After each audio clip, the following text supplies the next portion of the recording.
ನಮಸ್ತೆ ಫ್ರೆಂಡ್ಸ್, ನಿಮಗೆಲ್ಲ tassels and ಟೇಲ್ಸ್ಗೆ ಸ್ವಾಗತ.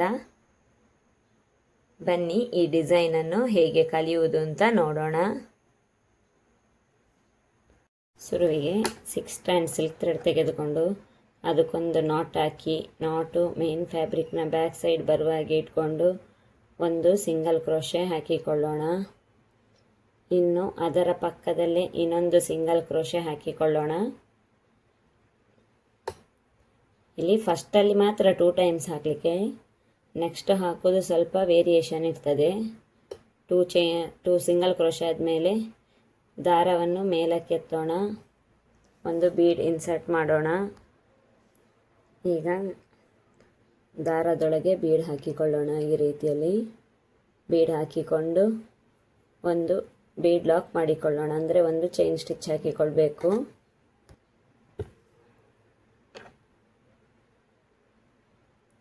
ಇನ್ನು ಇವಾಗ ಇನ್ನೊಂದು ಬೀಡನ್ನು ಹಾಕಿಕೊಳ್ಳೋಣ,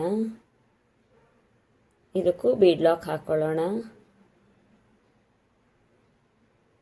ಈ ರೀತಿ ದಾರ ಬಿಟ್ಟೋದ್ರೆ ಬೊಟ್ಟು ಮಾಡಿಕೊಂಡ್ರೆ ಆಯ್ತಷ್ಟೇ. ಅದು ಒಮ್ಮೊಮ್ಮೆ ಆ ರೀತಿಯಲ್ಲಿ ಬಿಟ್ಟು ಹೋಗ್ತದೆ ದಾರ ಎಲ್ಲ. ಈಗ ಡಬಲ್ ಕ್ರೋಶೆ ಮಾಡಿಕೊಳ್ಬೇಕು. ಇಲ್ಲಿ 2 ಸಿಂಗಲ್ ಕ್ರೋಶೆ ಹಾಕ್ಕೊಂಡಿದ್ವಲ್ಲ ಪಕ್ಕದಲ್ಲೇ, ಆ ಗ್ಯಾಪಿನೊಳಗಡೆ ಡಬಲ್ ಕ್ರೋಶೆ ಮಾಡಿಕೊಳ್ಳೋಣ. 2ರಲ್ಲಿ ಒಂದು ಸತಿ,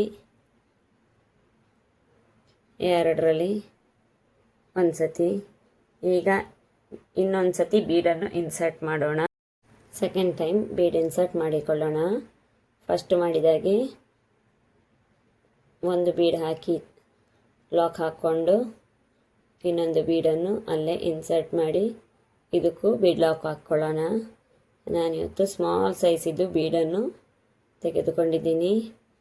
ಇನ್ನೊಮ್ಮೆ ನೀಡಲನ್ನು ಮೇಲಕ್ಕೆ ಎತ್ತಿಬಿಟ್ಟು 1 ಬಿಗ್ ಬೀಡನ್ನು ಇನ್ಸರ್ಟ್ ಮಾಡೋಣ. ನೀವಿಲ್ಲಿ ಯಾವ ಬೀಡ್ ಬೇಕಾದರೂ ಇನ್ಸರ್ಟ್ ಮಾಡಿಕೊಳ್ಬೋದು. ನಾನಿಲ್ಲಿ ಈ ಶೇಪಲ್ಲಿರುವ ಬೀಡನ್ನು ತೆಗೆದುಕೊಂಡಿದ್ದೀನಿ. ಇದಕ್ಕೆ ಬೀಡ್ ಲಾಕ್ ಹಾಕಿಕೊಳ್ಳೋಣ. ಇವಾಗ ಇನ್ನೊಂದು ಸತಿ ಇಲ್ಲಿ 2 ಬೀಡ್ ಲಾಕ್ ಹಾಕ್ಕೊಂಡಿದ್ವಲ್ಲ, ಅದೇ ರೀತಿ ಬೀಡ್ ಲಾಕ್ ಹಾಕಿಕೊಳ್ಳೋಣ. ಈಚೆ ಸೈಡಲ್ಲೂ 2 ಬೀಡ್ ಇನ್ಸರ್ಟ್ ಮಾಡಿಕೊಳ್ಬೇಕು. ಒಂದು ಬೀಡ್ ಹಾಕಿ ಬೀಡ್ ಲಾಕ್ ಹಾಕಿಕೊಂಡೆ. ಇವಾಗ ಇನ್ನೊಂದು ಬೀಡ್ ಇನ್ಸರ್ಟ್ ಮಾಡೋಣ. ಈಗ ಬೀಡ್ ಲಾಕ್ ಹಾಕಿ ಒಂದು ಸತಿ ದಾರ ಸುತ್ತಿಕೊಂಡು ಇಲ್ಲಿ ಈ ಬೀಡ್ ಲಾಕಿದ್ದು ಗ್ಯಾಪ್ ಇದೆ ಅಲ್ವಾ, ಆ ಗ್ಯಾಪಿನಲ್ಲಿ ಡಬಲ್ ಕ್ರೋಶೆ ಮಾಡಿಕೊಳ್ಬೇಕು. ಈ ಬೀಡ್ ಲಾಕಿದ್ದು ಗ್ಯಾಪ್ ಕಾಣಿಸ್ತಿದೆ ನಿಮಗಿಲ್ಲಿ ನೋಡಿ. ಈ ಗ್ಯಾಪಿನಲ್ಲಿ ಡಬಲ್ ಕ್ರೋಶೆ ಮಾಡಿಕೊಳ್ಳಿಕ್ಕೆ 2ರಲ್ಲಿ ಒಂದು ಸತಿ, 2ರಲ್ಲಿ ಒಂದು ಸತಿ. ಇನ್ನು 2 ಟೈಮ್ಸ್ ಬೀಡ್ ಇನ್ಸರ್ಟ್ ಮಾಡಿಕೊಳ್ಳೋಣ. 2ನೇ ಸತಿ ಬೀಡನ್ನು ಇದೇ ರೀತಿಯಲ್ಲಿ ಇನ್ಸರ್ಟ್ ಮಾಡಿಕೊಳ್ಳೋಣ. ಒಂದು ಸತಿ ಬೀಡ್ ಇನ್ಸರ್ಟ್, ಚೈನ್ ಸ್ಟಿಚ್ಚು, ಇನ್ನೊಂದು ಸತಿ ಬೀಡ್ ಇನ್ಸರ್ಟ್, ಬೀಡ್ ಲಾಕ್, ಸೂಜಿ ಮೇಲೆ ಒಂದು ಸತಿ ದಾರ ಸುತ್ತಿಕೊಂಡು ಡಬಲ್ ಕ್ರೋಶೆ. ಫಸ್ಟ್ ಇದ್ದು 2 ಗ್ಯಾಪ್ ಬೀಡಿದ್ದು ಗ್ಯಾಪ್ ಇದೆ ನೋಡಿ, ಅಲ್ಲಿ ಹೋಗಿ ಡಬಲ್ ಕ್ರೋಶೆ ಮಾಡಿಕೊಳ್ಬೇಕು. ಈ ರೀತಿಯಲ್ಲಿ ಕಾಣಿಸ್ತದೆ. ಇನ್ನಿವಾಗ ಇದು ಎಲ್ಲಿಗೆ ಬರ್ತದೆ ನೋಡಿಬಿಟ್ಟು, ಇದು ಇಲ್ಲಿಗೆ ಬರ್ತದೆ, ಇಲ್ಲ ಗೊತ್ತಾ, ಸಿಂಗಲ್ ಕ್ರೋಶೆ ಮಾಡಿಕೊಳ್ಳೋಣ. ಈ ರೀತಿಯಾಗಿ ಇಟ್ಕೊಂಡು ಸಿಂಗಲ್ ಕ್ರೋಶೆ ಮಾಡಿಕೊಳ್ಬೇಕು. ಬೀಡ್ ಎಲ್ಲಿಗೆ ಬರ್ತದೆ ನೋಡಿ, ಅಲ್ಲ ಗೊತ್ತಾ.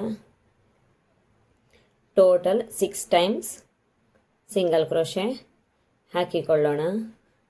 ಅದು ಒಂದರಿಂದ ಇನ್ನೊಂದು ಆರ್ಚಿಗೆ ಗ್ಯಾಪಿಗೋಸ್ಕರ ಟೋಟಲ್ 6 ಟೈಮ್ಸ್ ಹಾಕಿಕೊಳ್ಬೇಕು. 2 ಆಯಿತು, 3, ಇದೇ ರೀತಿ 6 ಟೈಮ್ಸ್ ಹಾಕಿಕೊಳ್ಳೋಣ.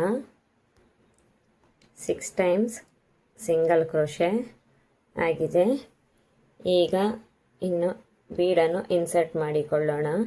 ಇಲ್ಲಿ ಮಾಡಿಕೊಂಡ ಹಾಗೆಯೇ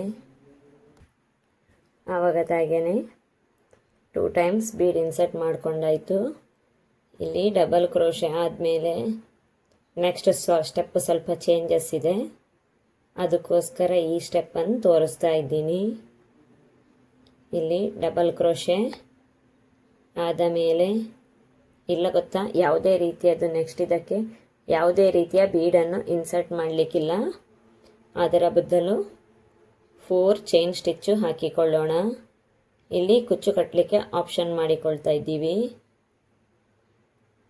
4 ಚೈನ್ ಸ್ಟಿಚ್ ಹಾಕಿ ಡಬಲ್ ಕ್ರೋಶೆ ಮಾಡಿಕೊಳ್ಳೋಣ. ಈ ಡಬಲ್ ಕ್ರೋಶೆಯ ಗ್ಯಾಪ್ ಇದೆ ನೋಡಿ, ಅದೇ ಗ್ಯಾಪಿನೊಳಗೆ ಡಬಲ್ ಕ್ರೋಶೆ. ಆವಾಗ ಅಲ್ಲಿ ಬೀಡಿದ್ದು ಲಾಕ್ ಮಾಡಿದ ಗ್ಯಾಪಿನಲ್ಲಿ ಮಾಡ್ಕೊಂಡ್ವಿ. ಇನ್ನು ಉಳಿದ ಸ್ಟೆಪ್ ಎಲ್ಲ ಸೇಮು. 2 ಬೀಡ್ ಹಾಕ್ಕೊಳ್ಳೋದು, ಡಬಲ್ ಕ್ರೋಶೆ, ಬೀಡ್ ಹಾಕ್ಕೊಳ್ಳೋದು, ಡಬಲ್ ಕ್ರೋಶೆ ಮಾಡಿಕೊಳ್ಳೋದು.